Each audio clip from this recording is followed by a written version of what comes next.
Janet Jara Román es administradora pública, abogada y política chilena, militante del Partido Comunista de Chile. Fue subsecretaria de Previsión Social durante el segundo gobierno de Michelle Bachelet y entre 2022 y abril del 2025 se destacó como ministra del Trabajo y Previsión Social bajo el gobierno del presidente Gabriel Boric. Es madre de un hijo.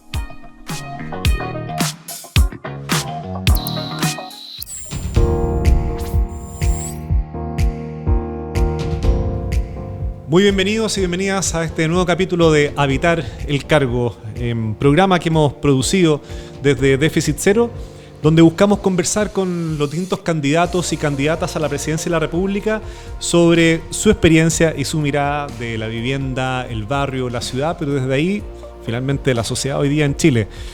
Soy Sebastián Bowen y en el capítulo de hoy tenemos la oportunidad de poder conversar con Janet Jara, candidata a la presidencia de la República por el Partido Comunista y el Partido Acción Humanista. Así que lo dije bien, ¿cierto? Sí. Muchas gracias, Janet, por estar hoy día acá presente en esta conversación.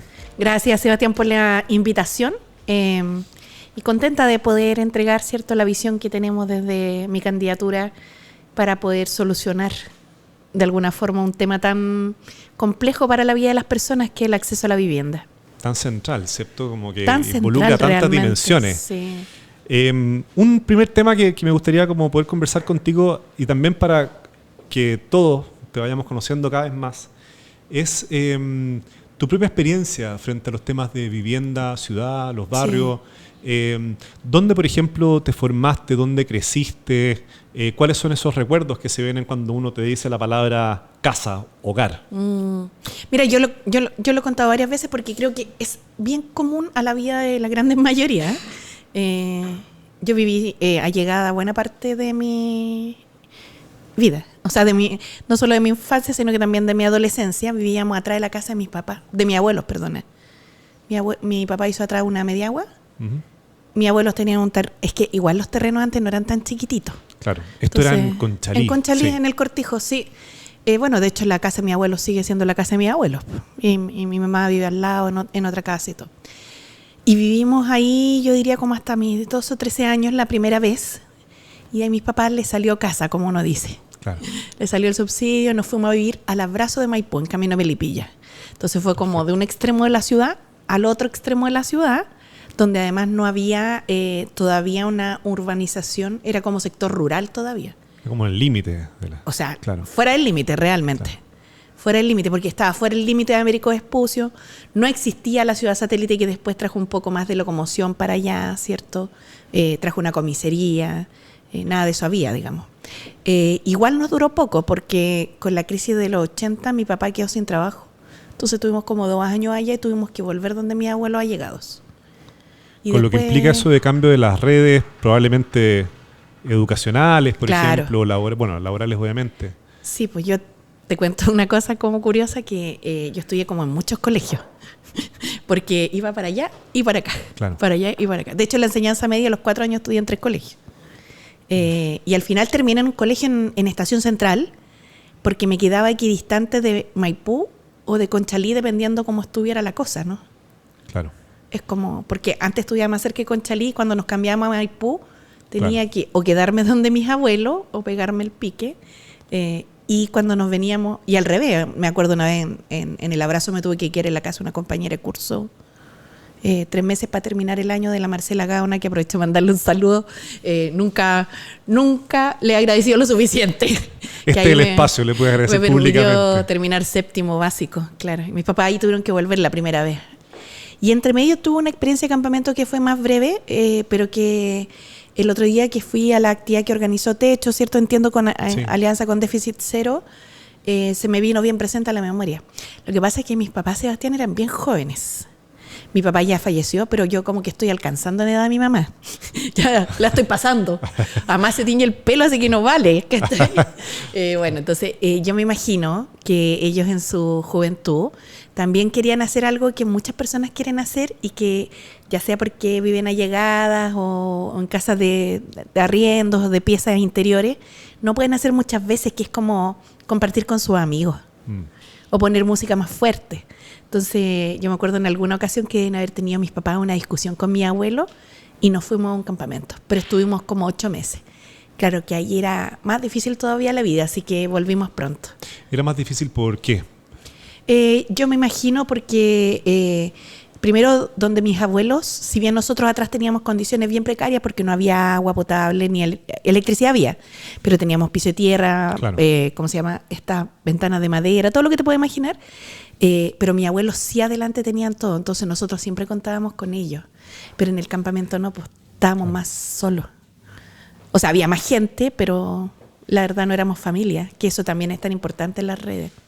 Y esos cambios que hay contadas de Conchalí, en Maipú, este paso por el campamento. Maipú, Conchalí, Maipú, sí fue varias exactamente. veces. Y estudiando en Estación Central al final. Sí, el último año recién. Ahí como que me tomé la decisión más óptima, que fue cambiarme a un lugar intermedio. Una rutina. Claro. También significó cambios de barrio y por lo tanto Sí. también de vecinos, De vecinas amigos, y claro. de amigos. Sí. En el fondo, ¿eran barrios un poco muy distintos? Yo la diría que sí, dinámica del fíjate, sí. Es que en Conchalí tengo mis amigos como de la primera infancia, así, hasta ahora, digamos. La Handy, los amigos con los que tú, la Yeli, los amigos con los que tú eras guagua, después niña, y que hemos mantenido nuestra amistad. En Maipú no logré tener tanta raíz, así como en el abrazo, más que mis compañeras de curso. La Marcela, la Nélida, pero no tanto como en Conchalí. Yo creo que esa situación en la cual uno se mueve permanentemente atenta un poco contra la mantener amistad en el tiempo, ¿no? Y en esta historia de cambios de barrio y todos estos desafíos que se van dando en el día a día, escolares, bueno, laborales de tus padres, ¿la política dónde aparece? O sea, ¿cuándo aparece la política? ¿Cuándo te pega el tirón y te dice empieza por acá?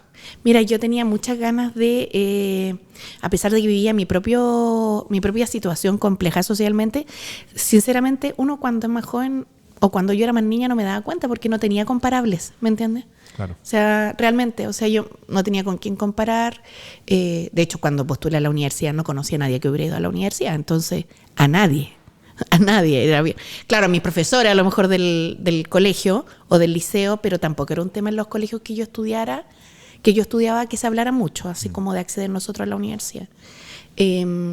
Pero claro, en general creo que si uno lo ve, es complejo pensar en que las historias de vida de las personas son tan distintas que de repente hay algo que a mí me hace clic, así como internamente, y me dice, oh, yo quiero luchar contra la injusticia. Uno asocia esas conductas de repente a las personas que son como, ¿cómo se llaman estas personas que hacen como donaciones? Como, no sé, voluntarios. O voluntarios, claro. El tema es que yo vivía mi propia situación, pero como no la veía porque no tenía comparables, lo que quería era luchar para que los demás superaran sus propios problemas. Y me ha motivado toda la vida a luchar contra la injusticia social. Eso es algo, ahora tengo mucha conciencia hace tiempo, claro.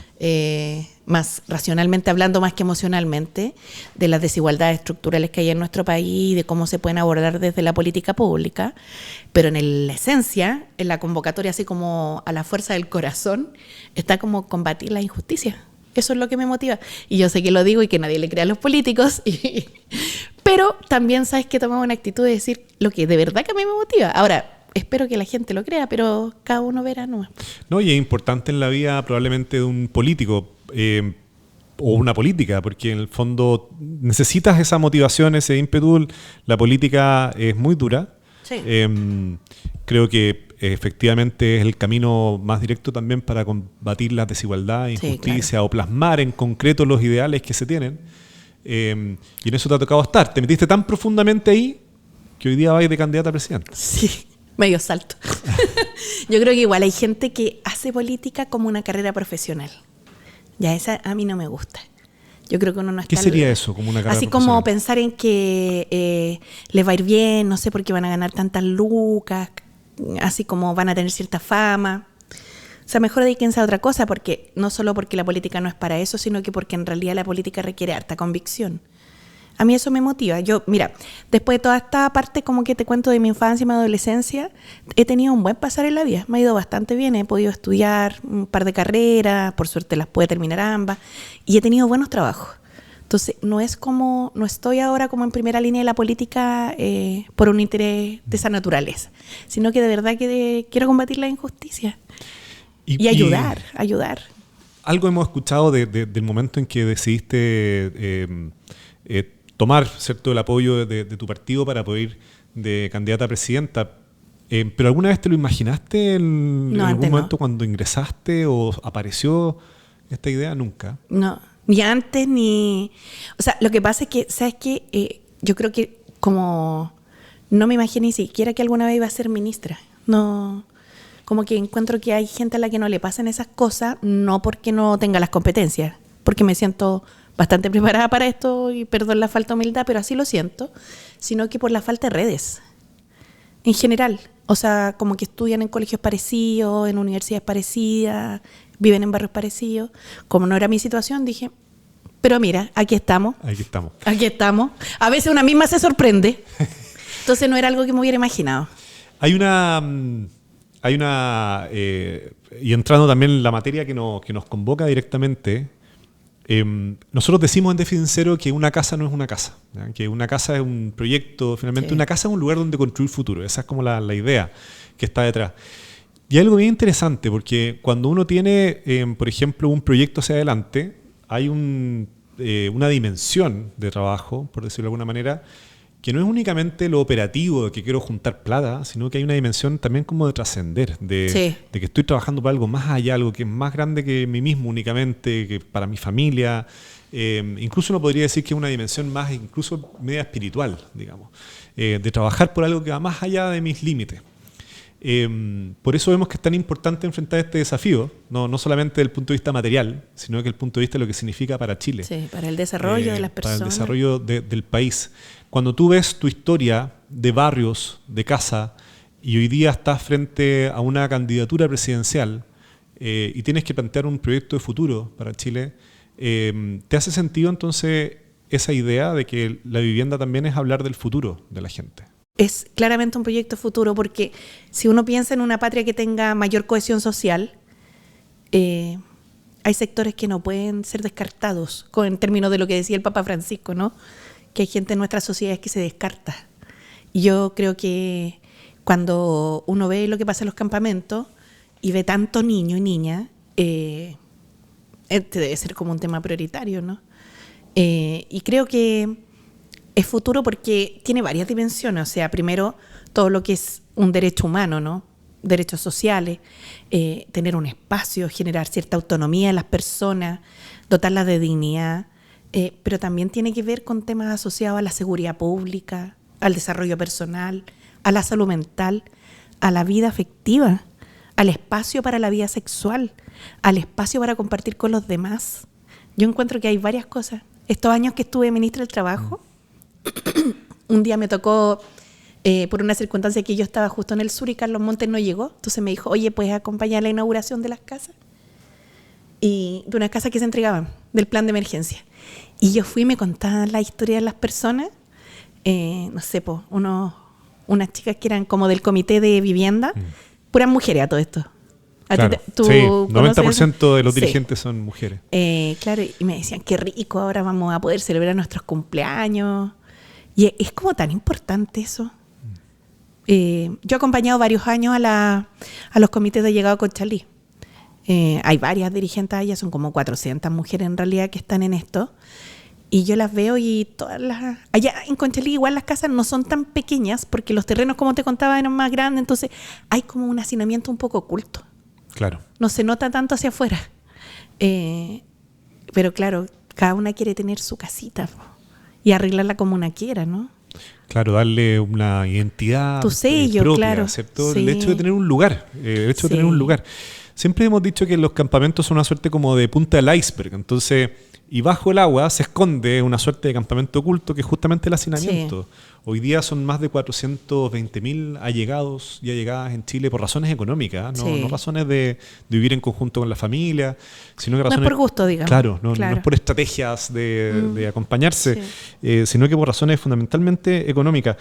Y en ese sentido tú lo mencionabas antes de la conversación, cuando uno ve que, claro, que la vivienda se aleja, al mismo tiempo estamos viendo que la natalidad en Chile cae. Sí. Y ambas cosas son futuro, ¿cierto? La casa del proyecto, la natalidad son las nuevas generaciones y finalmente el futuro. Muy preocupante lo que está pasando en materia de natalidad en nuestro país. ¿Ese tema lo han abordado dentro de la conversación en tu programa, con tus equipos o de proyectos de candidatura? Mira, sí, yo creo que es un tema primero ineludible. O sea, el que está en política y no está viendo lo que está pasando con la natalidad, o tiene un proyecto de muy corto plazo o en realidad no conoce un poco la realidad. ¿Sabes qué? Yo creo que más que cada uno descubrir por sí mismo la rueda en su programa, digamos, aquí hay diagnósticos que son no solo compartidos y comunes, sino que también hay soluciones que han dado resultados y otras que no en los demás países. Yo el otro día vi una propuesta de un bono, ¿cierto?, de $1.000.000 para el hijo y para la madre, o para la madre y para el hijo. Y yo me quedé media preocupada porque ese tipo de política la encuentro un poco perversas porque apuntan como a la necesidad económica de las personas más que a la gana de tener hijos. Y creo que varias expertas, entre ellas Martina Yopo y el otro día Paula Escobar, en una columna bien interesante, la periodista, lo decía, en Chile el déficit de natalidad es estructural.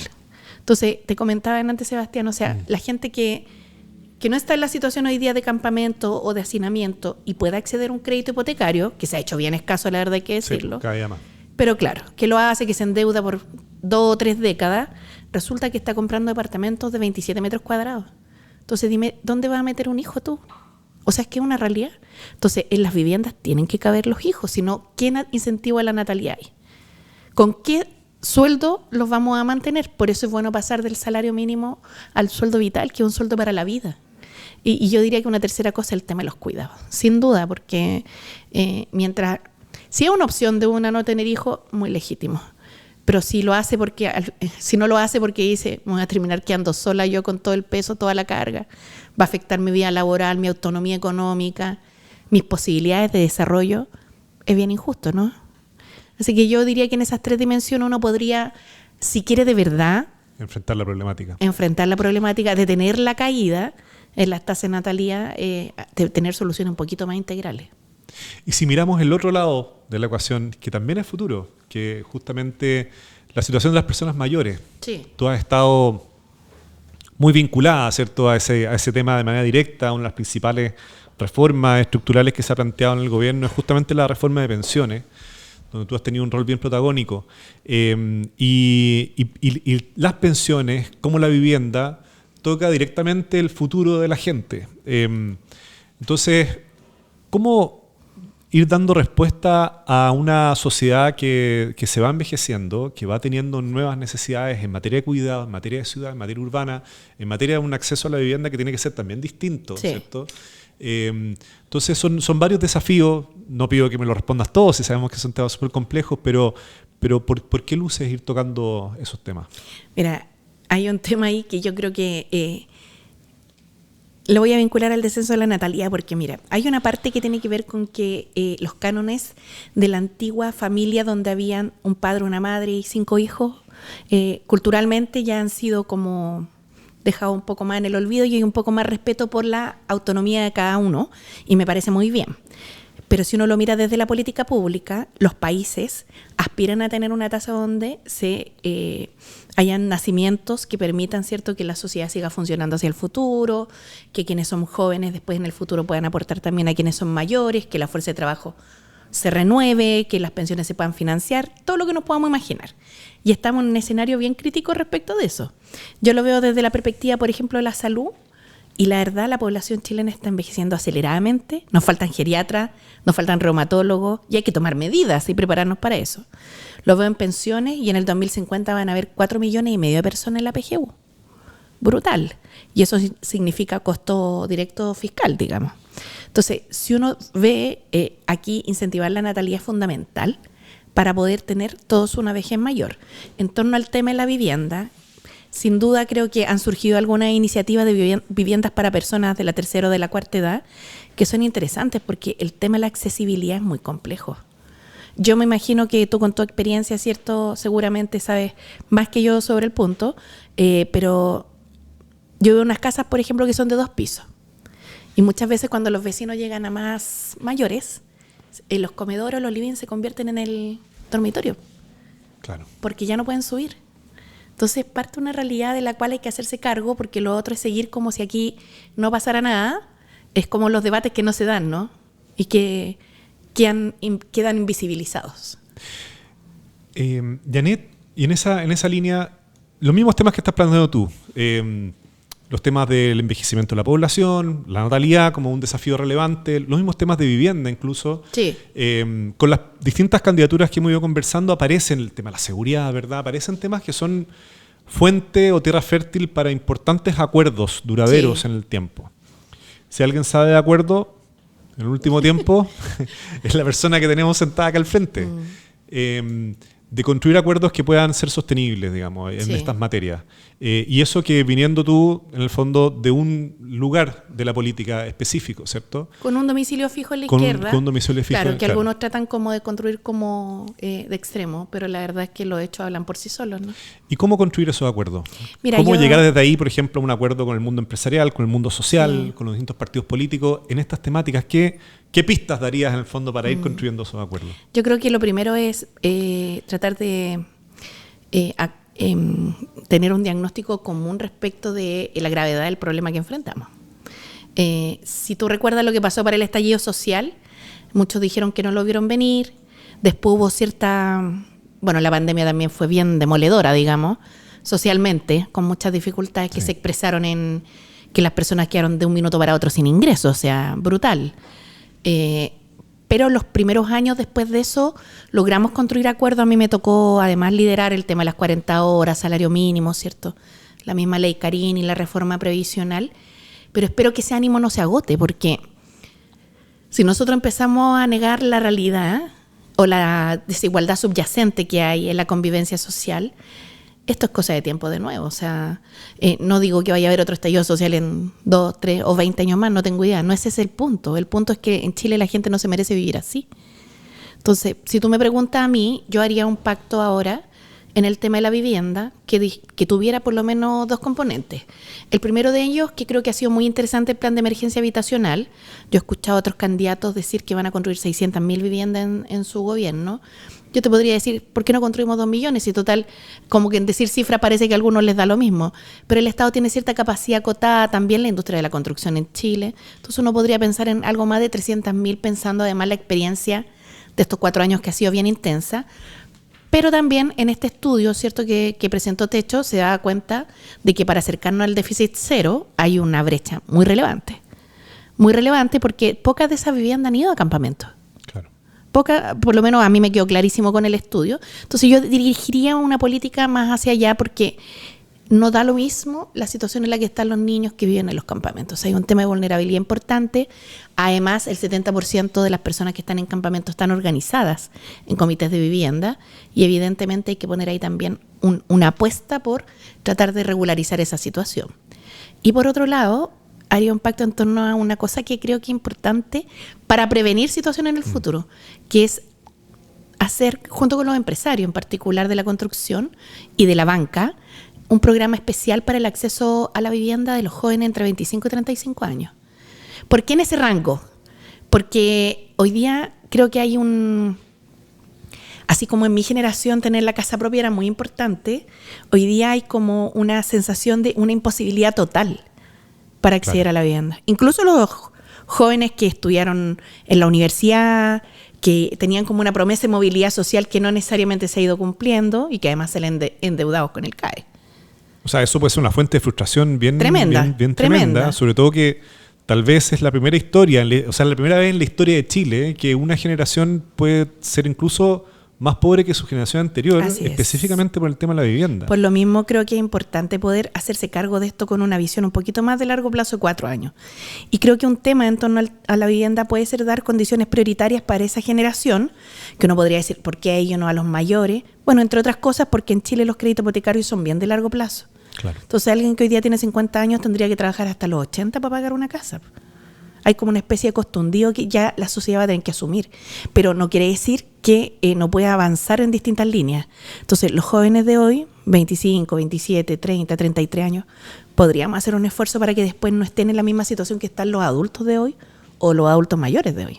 Perfecto. Y yo iría por esas 2 líneas, priorizar en el foco del plan de emergencia campamentos, de forma más equilibrada, porque realmente los estudios lo que nos mostraron es que Se han hecho harto esfuerzo en vivienda, pero en campamentos bien poco.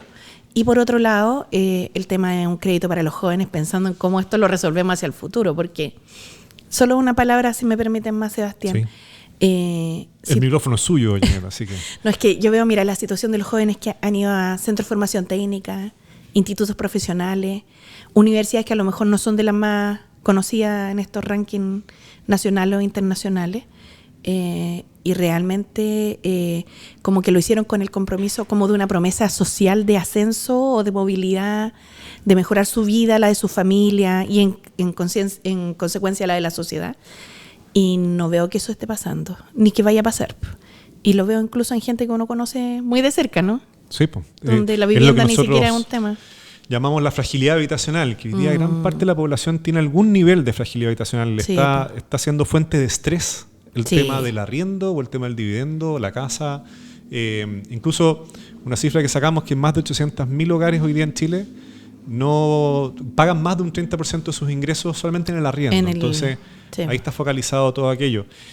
Con el ánimo como de ir cerrando esta conversa contigo, Janet, te quiero invitar a algo que no he jugado nunca, te apuesto, que es como ¿Qué una cosa? suerte de ¿Una ping-pong. trivia? ¿Ah? Una trivia, sí. Vamos a jugar no, pero mira, básicamente te digo un par de palabras y tú trata de responderme en la misma cantidad de palabras. ¿ya? Vamos a intentarlo. Acuérdate que soy política. Sí, me parece genial. Vamos a partir con algo simple. No, esto te doy un poquito más de palabras para esto. Seguridad. Un derecho fundamental de las personas, realmente. La vulnerabilidad a la que se ven expuestas las personas es de una injusticia brutal. Colaboración pública-privada. Me parece la fórmula perfecta para estos tiempos y muy necesaria potenciar.